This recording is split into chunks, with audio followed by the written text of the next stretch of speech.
अस्सलाम वालेकुम नाज़रीन, मैं हूं आपकी मेज़बान सना हारून और इस वक्त हम यहाँ मौजूद हैं जो कि एम ए जिन्ना रोड से मुतसिल एक कारोबारी मरकज़ जिसे गुल प्लाज़ा कहा जाता था और अब उसे जो है सानिया गुल प्लाज़ा के नाम से याद रखा जाएगा। जो कि आप मेरे अक़ में देख सकते हैं कि ये मार्केट इस वक्त बिल्कुल जलकर खाकसर हो चुकी है और यहाँ पे जो लोग मौजूद हैं और हम लवाहिकीन से भी बात करेंगे, यहाँ पे जो इमदादी कार्रवाइयाँ हैं उस हवाले से भी बात करेंगे।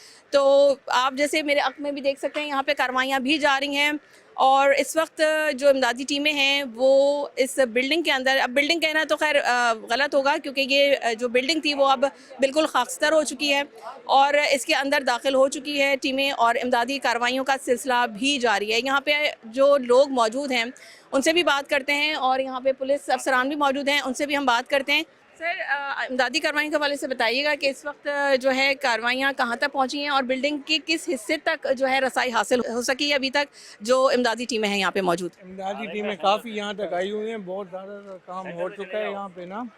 रेस्क्यू की टीमें ज़्यादा मदद कर रही हैं। सर, हम ये जानना चाह रहे थे कि कोई इमदादी कार्रवाइयाँ क्योंकि हो रही हैं तो हमारे जो नाज़रीन हैं उनके लिए ज़रा ये बताइएगा कि इस वक्त बिल्डिंग के किस हिस्से तक जो है लोग दाखिल हो सके हैं। बिल्डिंग तो खैर कहना गलत होगा जो कि खाकसतर हो चुकी है, लेकिन अभी कहाँ तक रसाई हासिल हुई है जो इमदादी कार्रवाइयाँ हो रही हैं, इस हवाले से बताइएगा कुछ। फिलहाल बैक साइड से जो है इमदादी कार्रवाइयाँ शुरू हुई हैं, सामने आप देख रही हैं ये कि आस्ते आस्ते इंक्रोचमेंट जो हो रही है और ये हिस्सा भी क्लियर हो गया। इसके बाद जो है फ्रंट का हिस्सा देखेंगे वहाँ पर क्या मामला हैं।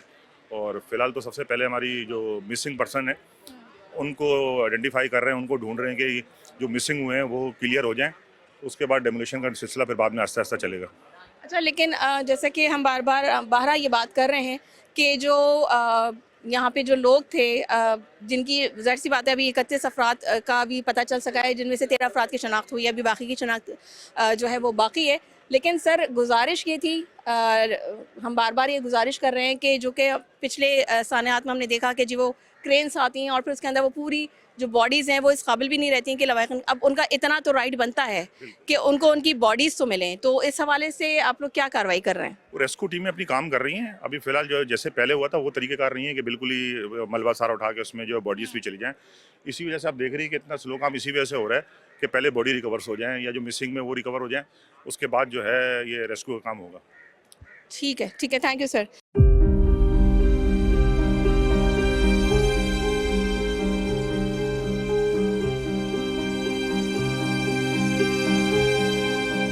जो काम करना भी चाहते हैं उनको उनके खिलाफ कोई ना कोई बोल देता है, नहीं जी ये नाअहल है, ये नहीं कर सकता है, हम अच्छा कर सकते हैं। लेकिन कल वही आता है और वो उससे भी ज़्यादा जो है ना वो बर्बादी करता है।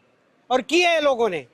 कराची मेयर का क्या कौन सी सियासी पार्टी है जिसने हमारे साथ वो बेहतरी की? चले ये अच्छा नहीं है तो इससे अच्छा जो पहले आए उन्होंने क्या किया? यही किया, बल्कि उन्होंने तो हमारी सारी जड़ें खो दी है। सर, आपके कितने लोग?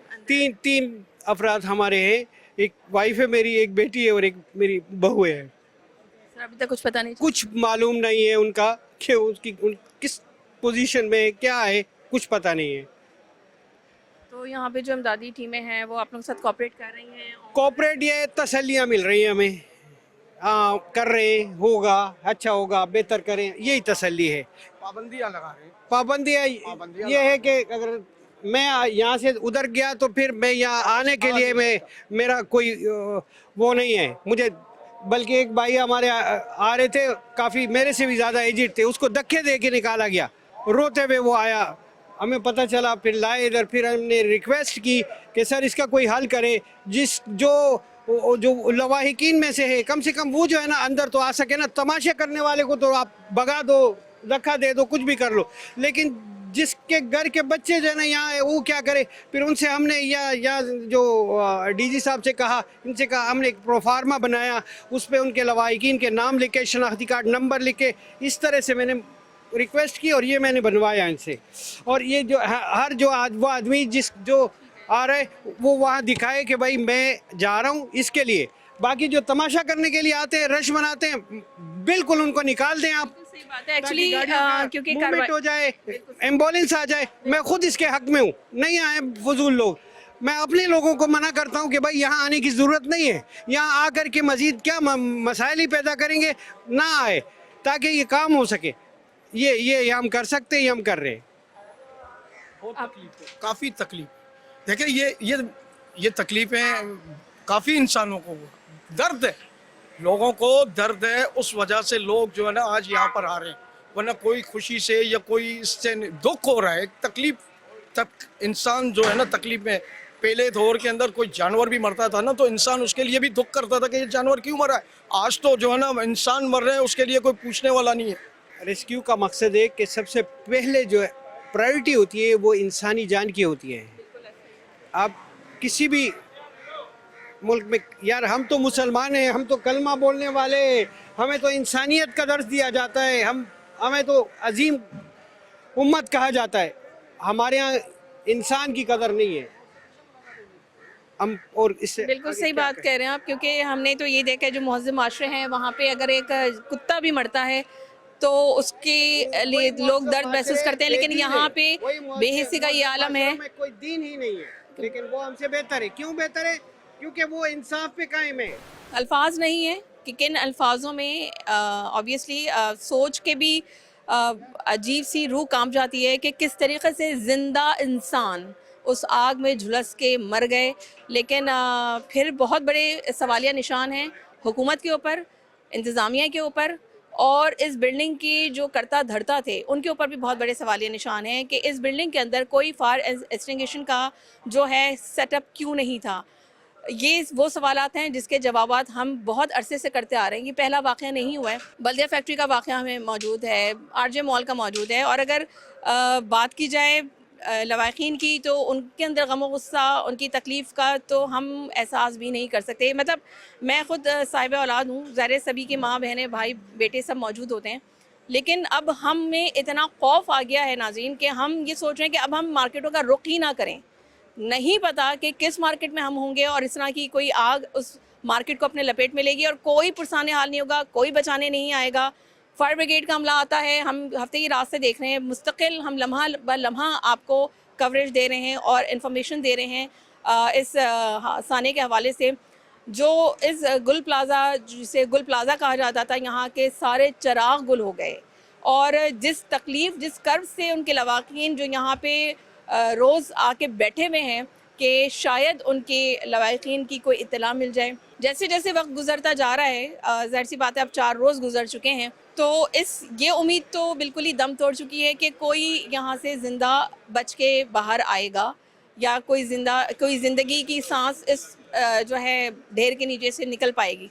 लेकिन बहरहाल मुआवजे भी होते हैं, लेकिन बहरहाल वक्त जैसे जैसे गुजर रहा है ये उम्मीद दम तोड़ती जा रही है। लेकिन अब जो लवाकिन हैं वो यहाँ ये शिकवा करते नज़र आ रहे हैं कि उनको भी वहाँ जाने नहीं दिया जा रहा है। ये बात सही है कि देखें, कवरेज करने आए हुए जो मीडिया है वो तो अपना काम कर रहा है, सहाफ़ी अपना काम कर रहा है, लेकिन उसके अलावा जो लवाकिन है ज़ाहिर है वो अपने प्यारों के लिए आए हुए हैं कि उनकी डेड बॉडीज़ एटलीस्ट उनको मिल जाएँ। लेकिन उसके अलावा जो यहाँ पे लोगों का जो रश हो जाता है, जो बिला फालतू में यहाँ लोग आके रश कर रहे हैं, तो उसमें जो इमदादी कार्रवाइयाँ हैं उसमें भी उनको रुकावट का सामना करना पड़ रहा होता है। तो बहरहाल हम अपने चैनल के थ्रू ये कहना चाहेंगे कि जो यहाँ पे बिला फजूल में आ रहे हैं, सिर्फ एक तमाशा देखने के लिए आ रहे हैं, तो प्लीज़ बराए मेहरबानी आप लोग यहाँ पे आके रश ना बढ़ाएं और यहाँ पे लोगों को अपना काम करने दें। बढ़ते हैं, और भी यहाँ पे लवाकिन मौजूद हैं, उनसे बात करते हैं। नाज़रीन अस्सलाम वालेकुम। वालेकुम अस्सलाम भाजी। सर, आप दुकानदार थे? जी मैं दुकानदार हूँ और मेरे साथ मेरा भाई भी था, एक मेरे लेबर भी थी, हम लोग तीनों थे। हम लोग आपस में बस तीनों एक साथ ही निकले हैं, मगर आप समझे कि 3 से 4 मिनट बाद लाइटें बिल्कुल ब्लैकआउट हो गई, दरवाजे तकरीबन बंद हो गए और बस हम लोग एकदम भगदड़ मचा के भागे हैं। भगदड़ में भाई का हाथ छूट गया, मैं तो वॉशरूम वाली सीढ़ी से नीचे उतर गया, बकाया गेट बंद है। वॉशरूम वाली सीढ़ी से नीचे उतरा हूँ और आप समझे कि 11:10 में मैंने भाई को कॉल की कि भाई आप कहाँ हो, भाई आप कहाँ हो। तो भाई मुझे बोल रहा है यार मुझे कुछ नहीं समझ आ रहा मैं कहाँ हूँ, सिर्फ धुआं नज़र आ रहा है और मैं तो बेबस हूँ, मुझे कुछ समझ नहीं आ रहा है। तो मैं एकदम दोबारा भाई के पीछे भागा हूँ, मस्जिद तक गया हूँ तो मैं भी बेहोश हो गया। किसी अल्लाह के बंदे ने मुझे अंदर ले लिया मस्जिद में और मैं थोड़ा सा बचत हो गया। इसके बाद जब मैंने भाई को कॉल करी है तो भाई की ना कॉल लग रही है ना कोई मेरा राब्ता हो रहा है। 11:10 में मेरी आखिरी भाई से बात हुई है, इसके बाद मेरी भाई से कोई बात नहीं हुई है। तो आपकी किस चीज़ की दुकान? मेरी सेडीज़ की और फैंसी स्टूल्स वगैरह की दुकान है, ऊपर मेज़नाइन फ्लोर 110 शॉप नंबर है मेरा। और भाई भी हम लोग दोनों भाई साथ ही होते थे, एक हमारा बंदा भी होता था हमारे साथ, हम लोग 3 बंदे होते थे, 3 अफराद थे हम लोग मेरे बहन। मैं बच गया हूँ, मेरा एक लेबर शेरी है वो भी बच गया है अल्हम्दुलिल्लाह। बस भाई भी हमारा साथ ही भाग रहा था, मगर जो लाइट बंद हुई है ना मेरी बहन, इसमें एकदम भगदड़ मची है और भाई भी मेरा मिस हो गया है। अच्छा, आप ये बता सकते हैं क्योंकि ज़ाहिर हफ्ते का दिन था और लेकिन चूंकि टाइम ऐसा था तो ऑब्वियसली मार्केट बंद होने का टाइम होता है। जी जी, तो जो आग लगी है वो 10:15 से 10:30 के दरमियान में लगी। ऐसा ही है बहन। तो ये बताइएगा कि उस वक्त कमोबेश कितने जो शॉपिंग के लिए लोग आए हुए थे वो बहुत कितने लोग थे अफराद बहन, कोई गिनती नहीं है उनकी। मैं आपको क्या बताऊं, अच्छे खासे लोग थे। लेडीज़ें मैंने देखी हैं जो मेरे साथ लेडीज़ें भागी हैं, जो मेरे साथ बच्चे लेके भागी हैं, प्रेग्नेंट औरतें भागी हैं मेरे साथ। तो मैं आपको कोई अंदाज़ा नहीं दे सकता हूँ। अब ये अगर बोल रहे हैं कि 80 लोग थे, 85 लोग थे, मेरी बहन ये लॉलीपॉप है। 385 अगर बोलेंगे ना तो मैं मानूंगा कि हाँ उनसे ऊपर ही होंगे, मगर ये लोग बहुत थे मेरी बहन, काफ़ी लोग थे, आवाम बहुत थी वहाँ पे। अब आप मुझे बताएं ना कि यार ये दरवाज़ा बंद कर दिया गया, मैं तो दुकानदार हूँ, मुझे पता है वॉशरूम वाला दरवाज़ा खुला हुआ है। अब जो नया मेरा कस्टमर है उनको थोड़ी पता कि ये दरवाज़ा खुला हुआ है, तो ये दरवाजे सबसे पहले तो पूछे कि दरवाजे किसने बंद करवाया और क्यों बंद करवाया। अच्छा, लेकिन कहा ये जा रहा है कि क्योंकि मार्केट बंद होने का टाइम हो रहा था तो इस वजह से जो है क्योंकि सारे एग्जिट्स बंद कर दिए गए थे सिवाय 2 एग्जिट्स के अलावा। जी, तो लेकिन जब आग लगी है तो फौरी तौर पे जो है वो तमाम गेट्स क्यों नहीं खोल दिए गए? क्यों नहीं खोले ना, मैं यही तो मैं सवाल कर रहा हूँ ना, क्यों नहीं खोल दिए गए? तुमने मार्केट पूरी अंदर दसा दी तो उस टाइम पे मार्केट की दीवारें क्यों नहीं तोड़ दी भाई? कि हमारे भाई के हम इसके हमारे कस्टमर दूसरे लोग बच जाते भाई। पहले ही आप तोड़ देनी थी दीवारें, तो अपनी मदद आपके तहत आवाम बाहर तो आ जाती।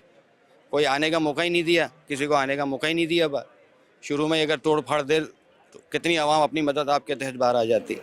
अच्छा, कहा ये जा रहा था कि जो ज़ाहिर सी बात है रेस्क्यू टीमें आई और जो फायर फाइटर्स आए हैं जी जी, तो जब वो पहली गाड़ी आई है तो वो हुकूमती जो बयान है वो ये है कि जी 10 मिनट के अंदर गाड़ियाँ आ गई थी, लेकिन जो वहाँ पे जो है सभी जो लोग मौजूद थे या जो लवाहिकीन है वो बाजी ये कहते में हैं कि बहुत देर से आए, आधे घंटे की तकनीक से आए। आधा घंटा और आए थे तो 100%, पानी का भी कोई हाल नहीं, 100%। और उसमें तो एक क्रेन आई तो वो तो ख़राब वहीं पे खड़ी रह गई, वो उनको डिस्टर्ब करती रही।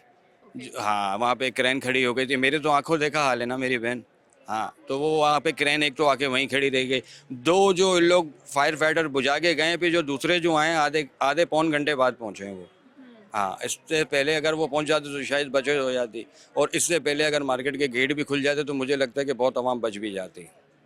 अच्छा, ये जो मस्जिद का रास्ता था ये भी इतलात आ रही थी कि मस्जिद में भी जो है कोई 20-21 लोग जो है उन्होंने अपने आप को वहाँ रेस्क्यू किया था, तो उनका कुछ पता चल सका है कि वो लोग बाजी अपने आप को बचाने में कामयाब हुए या अभी उनका भी कुछ पता नहीं है? देखिए, मस्जिद में तो मैं खुद भी बस अल्लाह पाक ने किसने मुझे खींचा मस्जिद में मुझे तो नहीं पता। मस्जिद का गेट बंद था, तोड़ा गया है, मैं तो मुझे बाद में पता चला। तो भाई को जब दोबारा मैं देखने आया हूँ ऊपर तो मैं भी मस्जिद के पास आके गिर गया हूँ, और मुझे किसने खींच लिया मुझे नहीं जाता। अल्लाह पाक ने बस मौज़ा किया, अल्लाह पाक ने बचाया है। तो मस्जिद का गेट खोल के अंदर जो इतने लोग थे वो तो मेरे हिसाब से तकरीबन कोई छत पे भाग गया था, और कोई ग्राउंड का गेट भी तोड़ दिया था फिर नीचे मस्जिद वाला, तो उधर से भी काफ़ी लोग हम लोग निकल गए थे। आमतौर तौर पे देखा ही जाता है जब कभी किसी बिल्डिंग में आग लग जाती है तो लोग जो है ऊपर छत की तरफ जो है भागते हैं। जी जी ये जी, थोड़ा सा वहाँ पे वजह हो सकता है। तो छत पे जाने का रास्ता जो था वो भी ब्लॉक हो चुका था। बाजी वो धुआं इतना था ना कि कहीं जाने जैसी कंडीशन थी नहीं, कुछ नहीं नज़र आ रहा था। हमारी मोबाइल की टॉर्चें काम नहीं कर रही थी, यानी कि ऐसा अंधेरा हुआ था, ऐसा धुआं हुआ था कि हमारी टॉर्चें वगैरह कुछ काम नहीं कर रही थी। यानी कि मैं खुद भाई को लेके टॉर्च में लेके चढ़ा हूँ, मस्जिद पे जाके मैं गिरा हूँ या मस्जिद में किसी ने खींच लिया, अल्लाह जाने। पर मस्जिद तक पहुँचा था, ये मेरे इल्म है कि मस्जिद तक मैं पहुँचा हूँ। इसके बाद फिर मुझे नहीं पता है। फिर मैं आप समझो 10 से 15 मिनट बाद में जब होश किया है मैंने तो मैं मस्जिद के अंदर था, और मेरे साथ तकरीबन 20-22 या और ही ज़्यादा ही लोग होंगे, जो फिर हम लोग ग्राउंड फ्लोर वाली मस्जिद से नीचे उतर गए। और जो ऊपर भी चढ़े होंगे उसका मुझे इल्म नहीं है, मगर ग्राउंड फ्लोर पे मेरे साथ लोग काफ़ी मेरे साथ नीचे उतरे हैं। अच्छा भाई, मुझे ये बताइए कि जाहिर सी बात है ये कहा जा रहा है कि जो बिल्डिंग की जो एक जाहिर सी कम्युनिटी थी जी, जो जी। कि हर दुकानदार से जो है वो मेंटेनेंस के नाम पे एक अच्छी खासी रकम लेती थी, जी जी जी, तो आप लोगों ने कभी इस बात की डिमांड नहीं की कि यहाँ पे फायर फाइटिंग जो है सिस्टम होना चाहिए? मेंटेनेंस के लिए पैसे तो लेते हैं लेकिन इस बिल्डिंग के अंदर फायर फाइटिंग निज़ाम होना चाहिए। बाजी लगाया हुआ था इन्होंने, मगर इतना निज़ाम नहीं लगाया हुआ था इन्होंने। बेचारों ने मस्जिद की तरफ इधर उधर लगाए हुए थे, मगर कोई ऐसा खास नहीं था कि हर बंदा अपना एक पकड़ के चल भाई थोड़ा सा वो कर ले भाई, तो वो सिस्टम थोड़ा कम में था, बहुत कम था मेरी बहन। तो ये क्या हर जगह ये होना चाहिए कि कम से कम बंदा सेफ साइड करके अपना निकल तो सके, मगर ये सिस्टम थोड़ा कम लगे हुए थे यहाँ पे। अच्छा, अब जो ज़ाहिर सी बात है ना सिर्फ माली नुकसान हुआ है आपका, जानी नुकसान भी हुआ है। ज़ाहिर है आपके भाई थे, अभी उनका कुछ पता आप कह रहे हैं नहीं बहन चल 5 दिन हो गए हैं, मैं सिविल पे डीएनए करवा के आया हूँ, मैं खून वगैरह का भी सैंपल दे के आया हूँ, मैं अपना ही दे के आया हूँ। भाई है मेरा, डीएनए मेरा इंशाल्लाह 100% मैच होगा, भाई है मेरा तो। मगर आज समझे आप, 5वां दिन है मेरी बहन, कोई अच्छा रिस्पांस मुझे मिल नहीं रहा है, कहीं से भी मुझे अच्छा रिस्पांस नज़र नहीं आ रहा है मेरी बहन। अच्छा, आपसे ये जानना चाहेंगे कि ज़ाहिर सी बात है हुकूमत की वज़रा भी यहाँ पे आए और ज़ाहिर सी बात है जो पॉलिटिशियंस हैं उन्होंने भी यहाँ का विज़िट किया। जी जी। तो हुकूमत की जानिब से आप लोगों को अभी तक कोई आप लोग से रब्ता किया गया है, किसी किस्म की इत्मीनानी कराई गई है? बहन अभी तो कोई ऐसा रब्ता हुआ नहीं है, और दूसरा हम लोग तो अभी फ़िलहाल है ना ऐसे भाई के चक्करों में पड़ रहे हुए हैं कि हम बोलते हैं बस कोई भी हिसाब से हमारा भाई हमें रिकवर हो जाए ना। क्योंकि देखें बाजी, अगर मिसाल है कि हम यहाँ से घर जाते हैं तो अम्मी का यही सवाल होता है भाई को नहीं लाया, इसकी बीवी 4 बच्चे हैं भाई के, मेरे बड़ा भाई है मेरे से, तो उसका जो छोटा बेटा है तो वो जाके ही बोलता है पप्पा पप्पा, यानी कि मैं उसके वो सुन के मैं आपको क्या बोलूँ कि बस मैं कुछ नहीं जवाब दे सकता आपको। बस मैं जाता हूँ ना तो मेरा एक ही काम रह गया, यहाँ से सिविल, सिविल से जिना, जिना से हैदी सेंटर, यही 3 काम रह गए हैं मेरी बहन, और तो कोई काम मुझे नज़र ही नहीं आ रहा है। मैं अभी तक मेरा भाई रिकवर नहीं कर सका हूँ। बस मैं यही बात हूँ कि बस मेरा भाई रिकवर कर दो, किसी हाल में भी बस मेरा भाई रिकवर करके दे दो, कम से कम मैं अपने घर वालों को मुतमईन करूँ भाई ज़िंदा या मुर्दा में लेके आ गया हूँ भाई, उसके नसीब में ये था तो मैं इसे लेके आ गया हूँ। बस मैं अपने भाई का चाहता हूँ कि रिकवर हो जाए, बस हुकूमत से और बल्कि जो बड़े हैं मेरी उनसे यही है कि भाई मेरा भाई क्या जितने लोग हैं यहाँ से रिकवर करो, मगर कम से कम देखो मैं खुसूसन अपने भाई का ही बोलूँगा, क्योंकि मेरी जो फैमिली परेशान है, हम लोग पागल हो गए हैं मेरी बहन, कुछ समझ से बाहर हो गया हमारा, कुछ समझ नहीं आ रहा है हमें। चलिए, उम्मीद करते हैं कि बहरहाल जैसे जैसे वक्त गुजरता जा रहा है तो ये उम्मीद भी ख़त्म होती जा रही है, दम तोड़ती जा रही है कि कोई जिंदा यहाँ बस पे बाजी घर यही बैठा तो है। बात है बाजी कि हम लोग बदजन हो गए, कोई एक हमें एक जवाब दे दो ना। अब मिसाल है कि देखो रेस्क्यू का काम आपके सामने है, अब अगर ये देखें अगर इसमें कोई बड़ा आदमी न होता तो ये इतनी देर लगती। आज 5 दिन हो गए, अब आप मुझे बताएंगे कि अगर कोई इसमें बड़ा आदमी न होता तो इतना टाइम लगता? यार साले हेलीकॉप्टर आ जाते हैं यहाँ पे उठाने के लिए मलबा यार, और हमारे यहाँ ट्रक नहीं आ रहा है। कमाल की बात तो ये है मेरी बहन, आप ये तो देखें कि हम यही चाहते हैं भाई को हेलीकॉप्टर नहीं तो कोई ऐसी चीज़ भेज दोगे जिससे फटाफट इसको रिकवर जाए। अब आप मुझे बताओ ना, ये 2-3 ट्रालर क्या करेंगे बहन? आप कम से कम यहाँ 10 ट्रालर लगाओ और फटाफट मलबा हटाओ, और कम से कम जो बंदे हैं बेचारे उनको तो रिकवर करो यार। वहाँ पे बैगनी औरतें घुसी हुई हैं मेरी बहन, बच्चे घुसे हुए हैं मेरी बहन, वहाँ पे बहुत लोग हैं। अभी अपने को लग रहा है कोई भी नहीं है, मगर आप देखो तो सही लोगों का क्या हाल है, बेचारे बदजन हो गए हैं। मेरे को लगता है कि बल्दिया फैक्ट्री के बाद सानिया मैंने अपनी ज़िंदगी में देखा है ना मेरी बहन, तो सबसे बड़ा सानिया देखा है। सर, आप दुकानदार हैं यहाँ पे? जी जी जी बाजी। तो सर आपके कोई लोग थे अंदर? नहीं, हमारे अल्हम्दुलिल्लाह नेबर थे, दुकान वाले। हमारे एक सामने जो स्टाफ काम करता था उसका भाई था, वो रह गया। हमें मौका मिल गया अल्हम्दुलिल्लाह निकलने का, मगर बहुत मुश्किल हालात से निकले कि हमें कुछ समझ नहीं आ रहा था। हम अपने कदम के अंदाज़ों से निकले क्योंकि ब्लैक ब्लैक हो चुका था सब, धुएं का बग आया था। हमारी शॉप वैसे मेज़नाइन फ्लोर के ऊपर है, ऊपर मेन M153 शॉप नंबर है। मेरी बेडशीट की शॉप थी, होम टेक्सटाइल का काम है मेरा, बेडशीट, ब्राइडल बेडशीट, ब्लैंकेट्स वगैरह का। तो बस ये हुआ कि अब वो टाइम हो जाता है क्लोजिंग का, तो हम बस सब पैकिंग ही में रैप अप कर रहे थे बस, और अचानक से बस आवाज़ आई कि भाई आवाज़ नहीं आई, मतलब धुआं आया, आवाज़ नहीं है, धुआं आया। और हम बस उस धुएं को देख के ना थोड़ी देर के लिए स्टक हो गए, और मैं बिल्कुल पार्किंग गेट से निकला हूँ और नीचे जाके जो है ना पार्किंग गेट के पास ही खड़ा रह गया, और मैं देख रहा हूँ कि 10:10 पे एक आग शुरू हुई है और 11:12 पे मेरा मेज़नाइन फ्लोर कवर कर चुकी है। बाहर बैठे नज़र आ गया कि मेरा मेज़नाइन फ्लोर जलना शुरू हो गया। ये आलम था। अब हम क्या कहें, किसको कहें, किसका कहें? अब किसी पे कहें कि किस पे कहें कि इल्ज़ाम लगाएं कि इदारों की गलती, कि इसकी गलती, कि उसकी गलती, कि क्या हुआ क्या नहीं। अब वो सिचुएशन जो थी ना, वो सब के लिए एक क़यामत का मंजर था।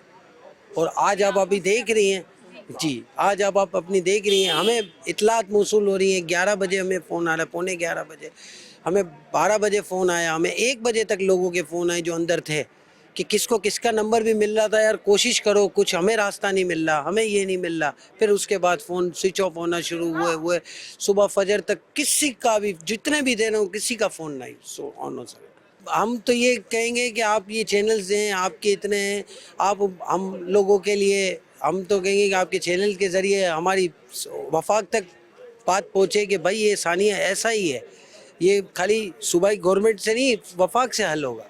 वफाक को भी इसके अंदर इन्वॉल्व होना पड़ेगा, क्योंकि ये बड़ी सतह पे बहुत बड़ा नुकसान हो। ये 1200 दुकानें नहीं गई, 12,000 खानदान नहीं, ये 12 लाख लोग चले गए, आप समझें, क्योंकि इससे जुड़ी हुई सारी चैनल है ना। हाँ, हम मार्केट का टोटल जिनकी लेन देन थी वो भी क्लोज हो गई, जिनका लेना देना सब खत्म हो गया। अब रमज़ान का पीक सीजन था और सबके पास स्टॉक फुल हाउस था। अरबों रुपए का माल जो है वो जल गया। तो सिर्फ अरबों रुपए का माल नहीं वहाँ पे चला, अरबों रुपया भी जला होगा, क्योंकि जी।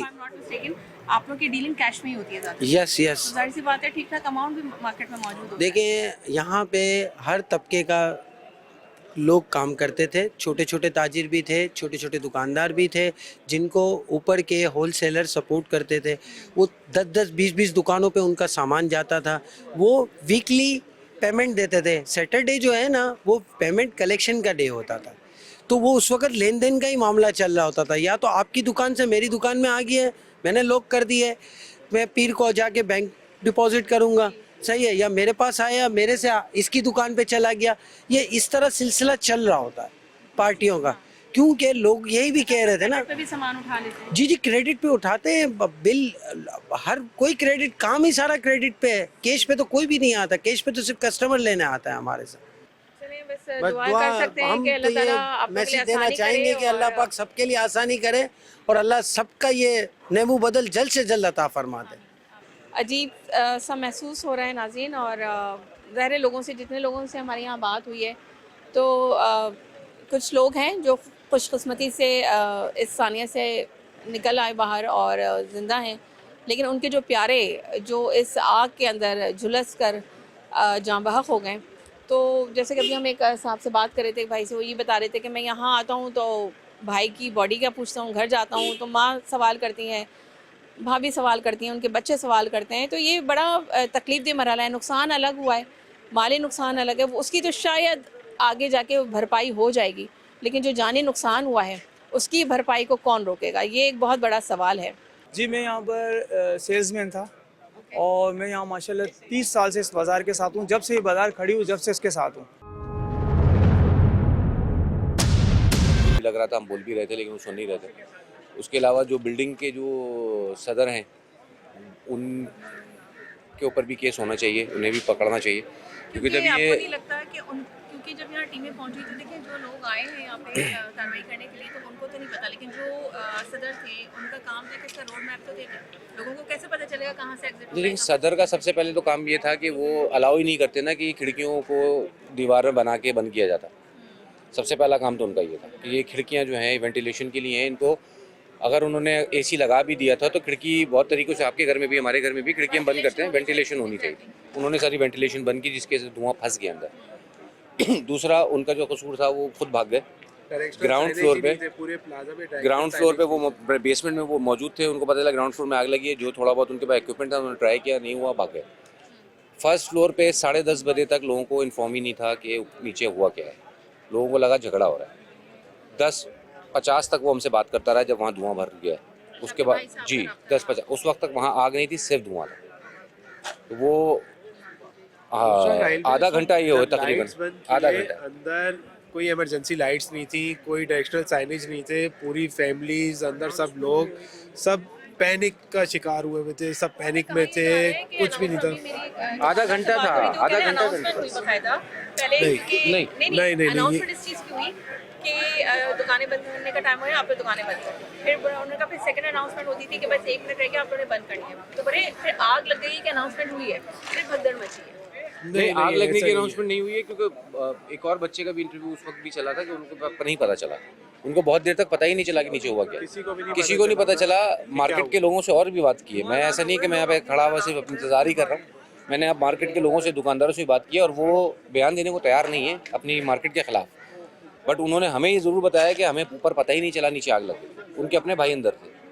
जब आग लगी, हम लोगों ने फायर ब्रिगेड्स वालों को बोला कि आप सबसे पहले फायर एग्जिट्स बनाएं, खिड़कियों को तोड़ें, शटर्स तोड़ दें, आप सामान फिर बन जाएगा, जाने नहीं आएंगी भाई, आप ये लोग हटा दे, सब चीज़ें हटा दे। लेकिन नहीं नहीं नहीं नहीं नहीं, उनके पास कुछ भी नहीं था, उनके पास कुछ भी नहीं। हथियार की जरूरत नहीं थी। मुराद मेरी है कि देखिए इक्विपमेंट की बात आई अंडरस्टैंड दैट, Unprofessional बात ये team, नहीं कोई है। unprofessional बात ये है कि उन्हें ये तो पता होता ना उन्हें करना क्या है, सेंस तो होना चाहिए ना। भर्तियां इतनी सियासी है ना कि उनको सेंस नहीं है ना, वो एलिजिबल ही नहीं है इस पोजीशन पे। मतलब अगर उसके पास, जब अगर मैं एक बाहर से खड़ा ही देख रहा हूँ कि यार सिर्फ धुआं भरा हुआ है और लोग अंदर से चिल्ला रहे हैं, तो धुएं को निकाला जाए ना। धुआं तो निकालें पहले आप। मोनोऑक्साइड से क्या होगा उनको ये नहीं पता, मोनोऑक्साइड देखिए, किस तरह वक्त के साथ बंदा साथ बेहोश होगा उन्हें कोई आइडिया नहीं था। सब चीज़ें सामने Literally। आएंगी, सब सबूत आएंगे सामने, वक्त के साथ साथ आएंगे। अभी जिस तरह लोगों की वीडियोस आना शुरू हो गई हैं, लोगों ने पोस्ट करना शुरू कर दिए, कि जिस तरह आप देख रहे हैं कि एक फैमिली है जो अंदर स्ट्रक हुई हुई है और उसके साथ दुकानदार हैं, वो लोग जगह ढूंढ रहे हैं जाने की, उनको नहीं मिल रही है, वो लोग दुकान के अंदर गए, उन्होंने एक खिड़की थोड़ी सी खोली है, उनके पास आगे जंगला लगा हुआ है, बाहर जाने के लिए उनके पास जगह ही नहीं है। अच्छा, अभी जैसे भी आपने बताया कि बॉडीज रिकवर हुई हैं, आपको इतना मिली है, तो क्या आपकी किसी बॉडी का पता चला है आपको अभी तक? नहीं, वो तो डीएनए से पता चलेगा। जो बॉडी जिस तरीके से मिल रही है तो वो तो बेसिकली रिकॉग्नाइजेबल नहीं बॉडीज है। नहीं है, स्केल्टन्स हैं, सब कुछ बंद हो गया है, कुछ भी मतलब देखने लायक नहीं है, इस तरह की सिचुएशन है। बॉडीज़ की पार्ट्स हैं, रिमेनिंग पार्ट्स हैं, सिर्फ बोन्स हैं, सब कुछ ख़त्म हो गया है। बहरहाल नाज़रीन, दुआ कर सकते हैं कि जो लवाहिकीन हैं उनको अल्लाह ताला सब्र जमील अता करे। और बहरहाल हमें ज़रूरत इस बात की है कि हुकूमत से भी हम यही जो है इस्तदा करेंगे, रिक्वेस्ट करेंगे कि प्लीज़ हमारे मुल्क के निज़ाम को, मतलब कराची को बेयारो मददगार जो आप लोगों ने छोड़ दिया है, लवारिसों की तरह छोड़ दिया है, खुदारा अब भी होश के नाखुन लें और यहाँ के मज़ीद यहाँ पे जानी नुकसान ना होने दें। चाहे वो गटर का मामला हो, चाहे वो टैंकर का माफिया का मामला हो, चाहे वो डंपर का मामला हो। मतलब गटर के ढक्कन नहीं होते, बच्चे गिर के मर रहे हैं, वाटर टैंकर के नीचे आके बच्चे मर रहे हैं, डंपर के टायर के नीचे आके लोग मर रहे हैं, कोई पुरसान हाल नहीं है। बारिश होती है तो ज़्यादा बारिश की वजह से लोग मर जाते हैं, तेज़ हवाएं चलती हैं तो वो बिलबोर्ड्स गिरते हैं, उससे लोग मर जाते हैं। तो कराची की आवाम क्या सिर्फ मरने के लिए रह गई है? उनका कोई पुरसान हाल नहीं है। हुकूमत का काम है कि वो अपने इस शहरियों की हिफाजत के लिए इक़दाम उठाए। अब बहुत हो चुका, इसलिए कि कराची आपका माशी हब है और कराची सबसे ज़्यादा टैक्स पेयर है। हम इसलिए टैक्स देते हैं कि अपनी जान लाशें उठाते रहें, हम इसलिए टैक्स पे करते हैं कि हम अपने माली नुकसान उठाते रहें, हम इसलिए टैक्स पे करते हैं कि हमें कोई सेफ्टी नहीं है, हमारे बच्चे गटर में गिर के मरते रहें, हमारे कारोबार इस तरह से जल के खस्तर होते रहें। तो हुकूमत को अब संजीदगी से इस पर स्टेप लेना पड़ेगा। इल्ज़ाम तराशियों से हटकर MQM पीपल्स पार्टी पे, पीपल्स पार्टी MQM पे, जमात इस्लामी पे, आप लोग सब आपस के जो ये इल्ज़ामात हैं इसको साइड में रखें और इस वक्त आवाम का सोचें।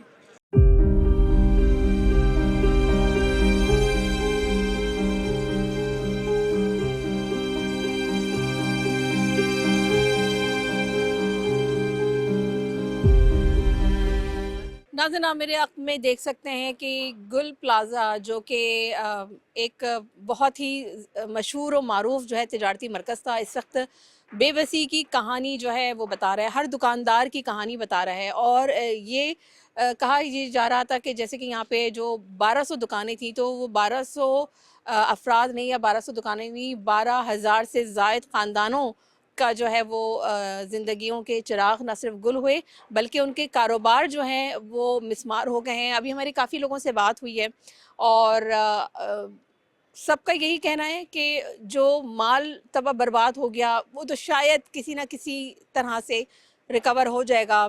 बहुत मुश्किल होगी क्योंकि उनका तमाम जो घर का चूल्हा जलता था बेसिकली वो उनकी इन दुकानदार से और उससे वाबस्ता काफ़ी ख़ानदान जुड़े हुए थे। तो वो एक तकलीफ़ अलग, लेकिन जो लवाहिकीन जिनके लोग, जिनके प्यारे इस हादसे में अपनी जान की बाजी हार गए, जाँ बहक हो गए, उनका ये कहना है कि उन लोगों की वापसी तो नामुमकिन है, लेकिन जो हमें दर बदर की ठोकरें खानी पड़ रही है, कभी किसी हॉस्पिटल जा रहे हैं, कभी किसी हॉस्पिटल जा रहे हैं, बताया गया जी DNA दें, DNA भी जमा करा दिया है, लेकिन अभी तक क्योंकि अभी हमें ये खबर मौसूल हुई थी क्योंकि आगे एम्बुलेंसेस भी मौजूद हैं, रेस्क्यू की टीमें भी मौजूद हैं। अभी डेड बॉडी तो मैं नहीं कहूँगी, अब जो वो बाक़ियात हैं वो मिली हैं, तो अब देखना यह है कि अब वो किन लवाहिकीन की हैं। लेकिन बहरहाल हुकूमत से सिर्फ यही अपील करेंगे कि प्लीज़ अब जो है होश के नाखुन ले लें और तमाम जो तिजारती मराकज़ हैं हर जगह पे। और जो ये इसकी जो मैप्स हैं जो पास किए जाते हैं उन लोगों की भी जो है इस पे उनके खिलाफ भी कार्रवाई होनी चाहिए कि किस तरीके से जो है, क्योंकि ये सिर्फ 500 दुकानों के लिए इसका नक्शा पास हुआ था, लेकिन किस तरीके से इसमें 1200 दुकानें बना दी गई और पार्किंग की जगह को भी जो है वहाँ पे भी दुकानें कायम कर दी गई।